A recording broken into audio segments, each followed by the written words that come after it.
As everyone already knows, Vin Scully passed away at the age of 94.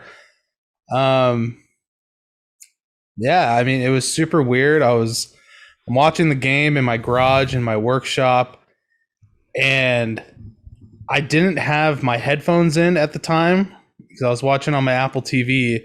And I went inside, went in the kitchen, and came back and just saw like the graphic of the his birth date and or birth year and his 2022, and I was like, no.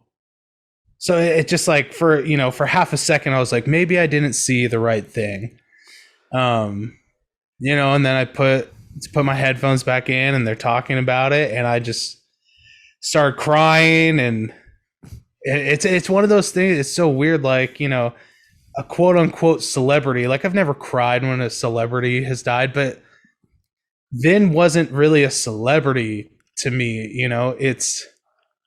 I don't want to say he was like my grandfather because, I don't know the guy, but I mean, he kind of was for a lot of us. And That's a lot of grandfathers. So yeah, I mean, I think the big thing that really got me was, and I feel like it got a lot of people, is Vin represented, he was an incredible broadcaster, represented the Dodgers, but to a lot of people, he represented their own traditions. Like for me, it brought up a lot of feelings of watching the games with my grandma. I mean, that's how I kind of got antiquated with baseball, is when I was 5 years old, watching games with my grandma in her apartment and listening to Vin Scully. And then I lost my grandpa not too long after that. So I never really had a grandfather growing up. So, I mean, he was a lot of different things to a lot of people. And I mean, he really did mean a lot to a lot of people. And it's sad. And we all knew it was going to happen eventually. But man, it hurts. It still does. I mean, it right. really does. And I think it's another thing too. Like I understand the whole, yeah, you never met him. It's a celebrity thing. But at the same time, that person's voice has been in your living room since I mean, even with me, I mean, growing up, there was no MLB TV. So the only giant games I was able to watch as a kid were national broadcasts and when they played the Dodgers.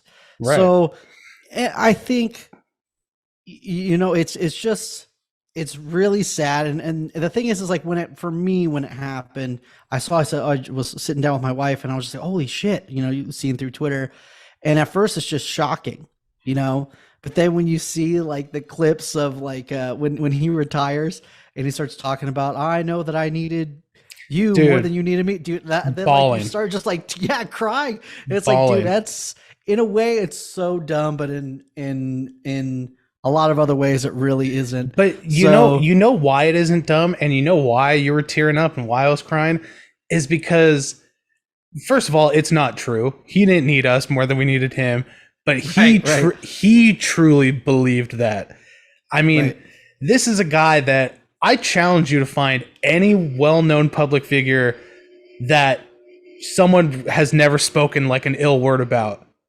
I've never heard anyone say anything, even neutral about Vin Scully. It's always been, he's the greatest guy. When you meet him, he exceeds your expectations. Right. And it's, so you just know that he's a great guy and he's so genuine, and all those things he said, he meant them. Yeah. It's funny. It's funny because like, especially being a broadcaster in the times of the stuff that he's gone through, you think of the things that he's seen and that he went through in the booth. I mean, you have guys in the booth getting in trouble, saying some things now that are technically a little insensitive. If you go way back, you can't find shit. And I guarantee people have tried to find shit on it. You can't, because he was just a genuine good dude, a genuine just guy who cared about people. So, especially going through times of segregation and Jackie Robinson coming in, you can't pull up any clips of him being a piece of shit. So and going through generations like that really says something. Yeah. And that's the thing, is you kind of separate all the stuff of him being a broadcaster, because he was the best. I mean, everyone I think would agree on that. but it's just the man he was. I think that's what hurts the most is like the world lost a great man, not just baseball, not just sports, the world, and a lot of people in the world may not know who Vin Scully even is, but for those of us who did, it's a huge loss that will, that hole will never be filled. So, right. And I think that goes, I mean, I know we haven't talked anything about his announcing career, but he is the unarguable. He's the GOAT, greatest of all time. No one's gonna come close.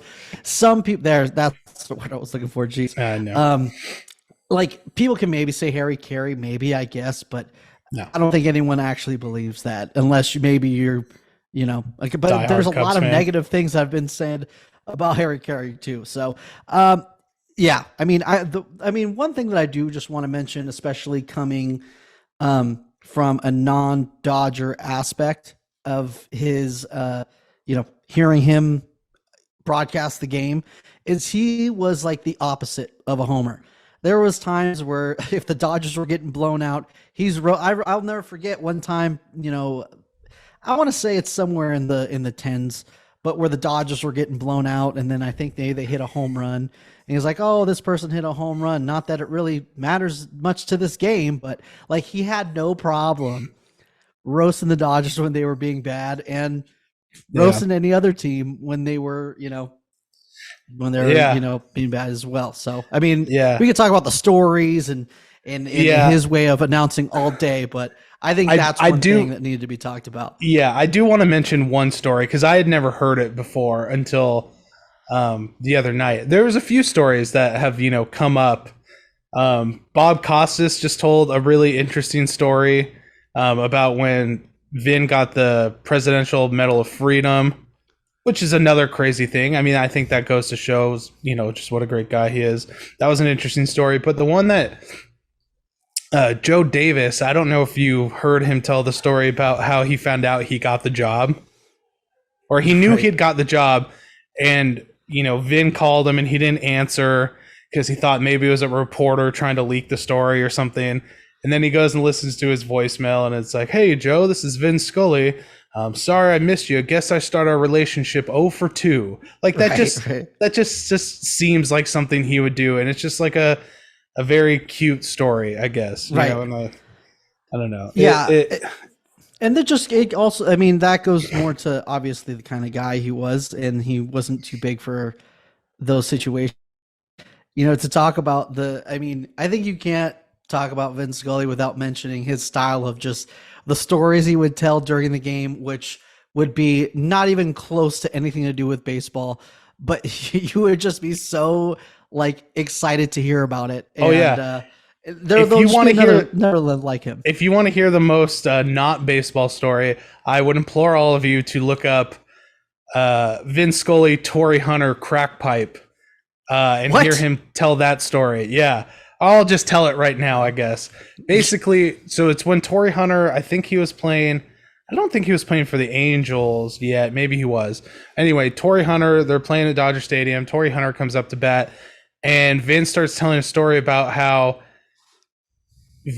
Torrey Hunter's dad became a crack addict, I guess, at some point in his life, and borrowed Torrey Hunter's like favorite hoodie, favorite jacket, and left a crack pipe in there. And then like he went to school, and on the way to school the next day, he had a crack pipe in his jacket. Like just a weird, and it's also weird because it seems like Vin doesn't really understand. Like he was like, "Yeah, there's a crack. I guess you'd call it a crack pipe," and I'm just like, "What the fuck?"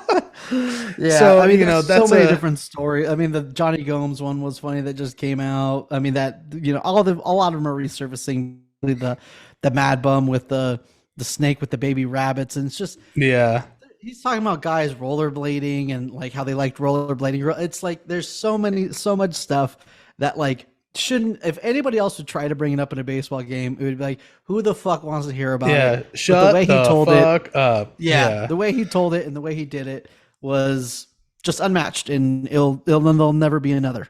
Rest in peace, Vin Scully. It hurts.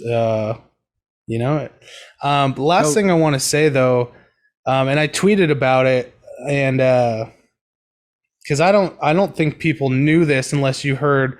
I watched an interview with Rick Monday that night that Larry Bear went to the broadcast booths and were telling Rick Monday and Charlie Steiner that the Giants weren't putting anything out on the video board or announcing anything because they didn't know if the Dodger players and coaches in the dugout knew yet, and they didn't want to, affect any sort of competitive balance. Because I saw there's some people tweeting like, wow, like real classy of the Giants not to like put anything up on the board or something. And it's like, that's not it. Like they pulled a there's no way, very classy move, and it just shows like, throughout this, weird, deep hatred we have, sports are just a game. And, it was cool to see the humanity between the two teams. So I mean, you could just look back on when he retired and the send off that the Giants he actually called his last game there. He has a plaque in the press box at Oracle. Right. Like there's absolutely no way that they wouldn't. And obviously the next day they did it right. And, did a huge thing for him. Because obviously, I mean, and that's where when he retired and they did that huge thing and let him, obviously wanted him to do his last game there and have the whole story about how he started off as a Giants fan because the Giants were getting their ass kicked. I think it's only fitting that, the first people, if it wasn't the Dodgers to honor him, it would be the Giants. So there's no way they wouldn't have not honored him. Yeah. Well, again, rest in peace to Vin Scully.